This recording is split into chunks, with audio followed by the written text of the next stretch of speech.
देशभरामध्ये रामनवमीचा उत्सव पाहायला मिळतोय। त्यातच पुण्यातल्या तुळशीबाग परिसरात असलेल्या राम मंदिराला फुलांची आकर्षक सजावट करण्यात आलेली आहे।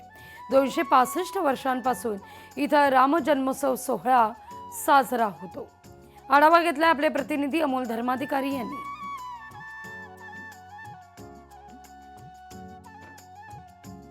श्रीरामनवमी निमित्त आपल्याला राज्यभरामध्ये उत्साह पाहायला मिळते। अनेक ठिकाणी शोभायात्रांचं आयोजन करण्यात आलेलं आहे, तर अनेक मंदिरांमध्ये आता भाविकांची गर्दी झालेली आहे। सध्या आपण तुळशीबागमधल्या श्रीराम मंदिरामध्ये आहोत आणि इथे तयारी आहे ती आता पूर्णपणे झालेली आहे आणि प्रभू श्रीरामांचं दर्शन घेण्यासाठी भाविकांनी मोठी गर्दी केलेली आहे।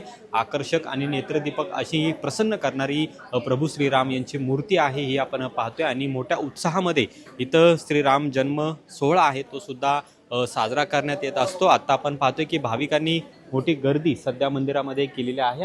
आपल्या श्रीमंत नारायणप्पाजी तुळशीबागवाले पलीकडे घेऊन यांनी स्थापन केलेलं हे राम मंदिर आहे।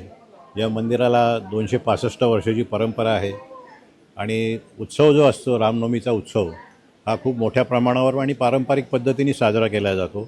त्याच्यामध्ये पाडव्यापासून ते एकादशीपर्यंत इतर ठिकाणी साधारण हे सगळे उत्सव नवमीलाच संपतात, परंतु आपल्याकडे एकादशीचा पण उत्सव असतो की ज्याला रामराज्याचा उत्सव जो असतो पायघड्या घालतात तो फक्त आपल्या इथे संपूर्ण महाराष्ट्रामध्ये साजरा होतो। हे पूजा असती तर इथून पोशाख मिरवत नेतो आम्ही ते रामेश्वराच्या देवळामध्ये आणि रामेश्वराच्या देवळावरनं मिरवत परत इकडनं दासमारुतीपासून परत आपल्या मंदिरामध्ये येतो। त्यानंतर पोशाख आतमध्ये अर्पण केला जातो। आज श्रीराम जन्म सोहळा आहे तो मोठ्या उत्साहामध्ये साजरा होतो आणि अनेक भाविक आहेत ते आता मंदिरांमध्ये गर्दी करू लागलेले आहेत। कॅमेरामन तुषार नानावरेसह अमोल धर्माधिकारी, लोकशाही मराठी, पुणे। लोकशाही मराठी ऐका, पहा, जागरूक रहा।